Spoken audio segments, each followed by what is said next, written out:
Now, sepsis is a combination of the infection with the systemic response to that infection.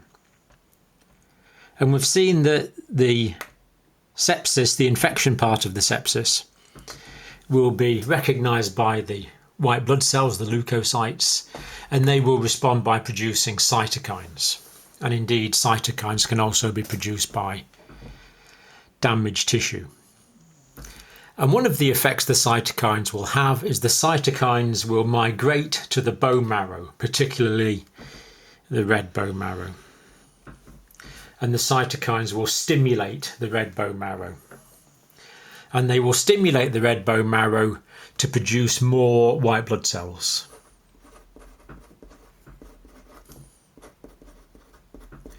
So there will be a leukocytosis. Now, some people spell the leukocytosis with a K.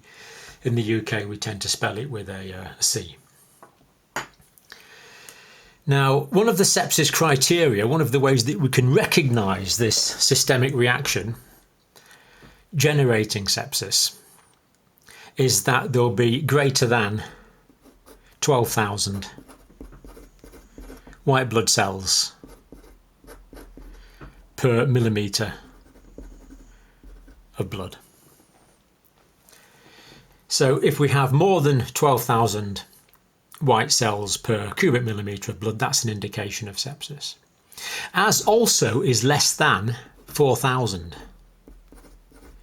cells per millimetre of blood. Because while the cytokines are stimulating the bone marrow to produce a leukocytosis, to produce more white blood cells, sometimes the effects of the infection that caused the sepsis, the infection can release toxins which actually inhibit the bone marrow and inhibit the ability of the bone marrow to produce the white cells effectively. So if someone's cells are greater than 12,000 or less than 4,000, that is actually a sepsis criteria. We should start thinking about the possibility of sepsis in that case. Normal numbers of white cells might be 5 to 10,000.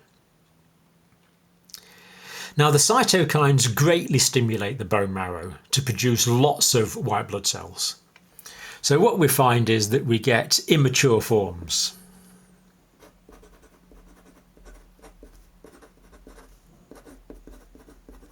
Of white cells.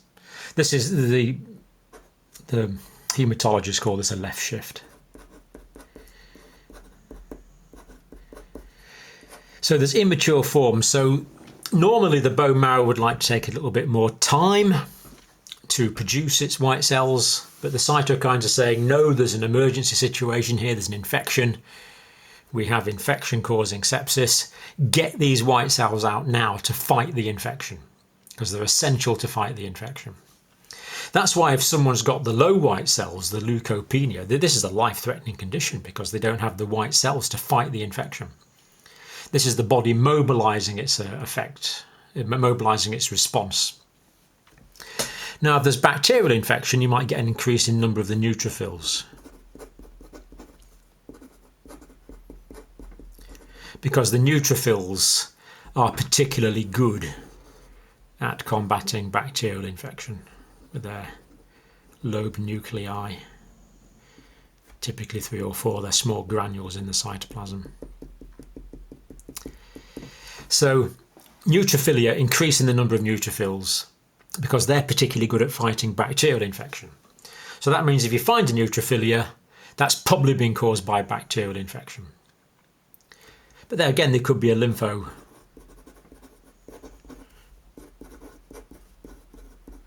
lymphocytosis, very often stimulated by viral infection.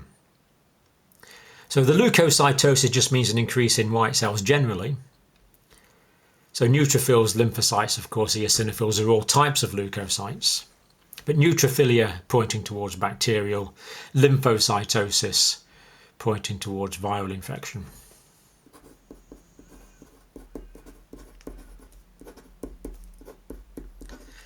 Or eosinophils are another type.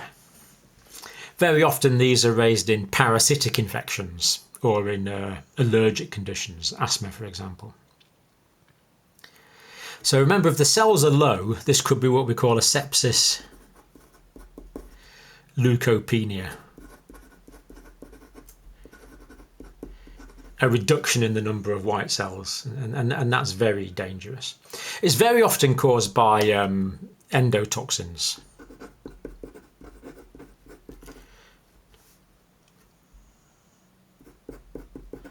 Endotoxins, often by gram-negative organisms. Now, leukopenia has other causes. It could be caused by cytotoxic chemotherapeutic agents or steroids or aplastic anemia or radiation. But in this instance, we're thinking about a leukopenia caused by the sepsis, by the inhibitory effect of the toxins from the bacteria on the bone marrow itself. So there we have a criteria of sepsis that we can use to adjudicate whether sepsis is present or not. The white cell count greater than 12,000 or less than 4,000. But this is occurring because of the effect of the cytokines on the bone marrow, and the cytokines are there because the infection has induced the white blood cells to produce more cytokines. But the whole purpose of this is to produce the leukocytosis, so we have more white cells to combat the infection. More white cells can make more antibodies. The lymphocytes particularly will make antibodies. More white cells, like the neutrophils, will carry out phagocytosis, and we will attack this infection, increasing the body's probability of survival. But interesting to note, this is mediated via the cytokines. So the reason that the bone marrow knows it's time to produce more leukocytes is because the cytokines carry that message.